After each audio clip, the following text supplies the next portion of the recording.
Plenty of atheists and skeptics have gone on record proclaiming that even if Jesus appeared to them, declaring himself to be the God of the universe, they would not bow their knee to him. A Christian YouTube page named Testify recently released a video presenting a barrage of quotes from prominent skeptics and even religious leaders who boldly profess their disdain for the God of the Bible and their unwillingness to submit to him.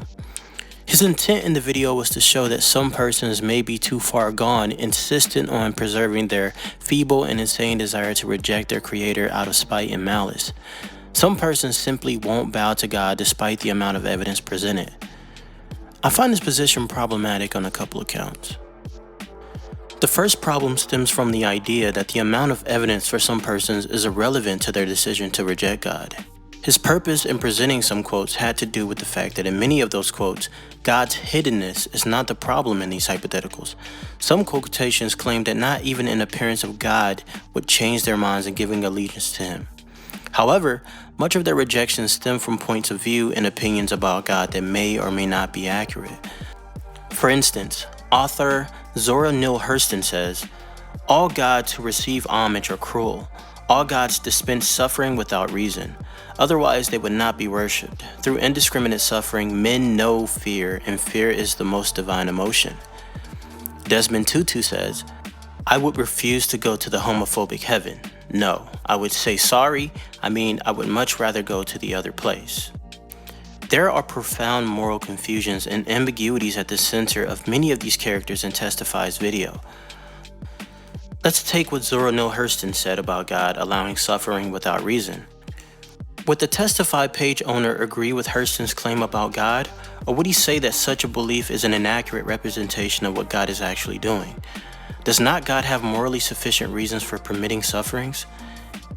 It is safe to claim that he believes the latter. And what about Desmond Tutu? Is he wrong about homosexuality being permissible and God not having a morally sufficient reason for prohibiting it? Again, I would say Testify believes God does have ethically adequate reasons for banning homosexuality. The problem lies in the reality of persons making less than fully informed decisions and claims about hypothetical encounters with the divine in the here and now. Every person cited in the video, without exception, just like you and me, do not have full epistemic access to the divine. There's an infinite amount of things that we don't know about God. There's an endless amount of things that cloud our reasoning daily. The ambiguities and uncertainties of facts and truth, the ever-growing ignorances of humanity about how the universe works. There are thousands of religions claiming different things. Psychological and physical trauma contextualizes how we see the world for better or worse. In reality, I'm not sure that anyone on this side of the grave could be confident that they would reject God in the case of full disclosure of himself to them. But let's say that Desmond Tutu is confronted with the presence of God where God's hiddenness is made a non-issue. The question is, what would such a disclosure constitute for a finite being? Especially in terms of a final rejection of such disclosure. Let's say, for instance, a man discovers that he must persist in alertness due to his son's strange and horrific tendency to thrust his hand in an open fire for no apparent reason. When he does it, the young child screams in agony, yet he never voluntarily withdraws his hand. Any sane person recognizes this as complete lunacy on the child's behalf and therefore does not constitute a free choice.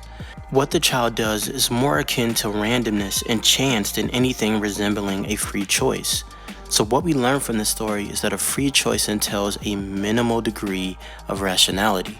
In other words, a will is free when a being can posit reasons for doing something. A choice done without a reason is not free.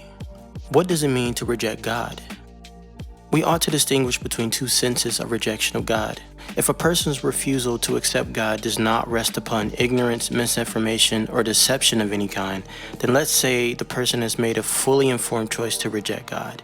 But if the person refuses to be reconciled to God, and such a refusal rests upon ignorance, misinformation, or deception of some kind, then said person has made a less than fully informed decision to reject God. Now, the contention is not with the latter case of someone making a less than fully informed decision to reject God. We say that all the time, and it happens all the time. The issue lies with what might qualify as a motive for making a fully informed decision to reject God. A fully informed decision would entail that a person is fully aware of the dreadful experience that evil is destructive and is also contrary and always contrary to what is truly best for him and other persons. He sees that God is the ultimate source of human happiness and that rebellion can bring only but more misery for him and for others. An intelligible motive for such a rebellion no longer seems possible, for the stronger conceivable motive is union with God. So should a fully informed person reject God nonetheless, then that person, like the boy in our story, displays the kind of irrationality that is incompatible with free choice. How does this relate to our earlier mentions of atheists and skeptics like Zora Neale Hurston's refusal to worship God? Well, one, not a single person cited in the video is in any position to make a fully informed decision.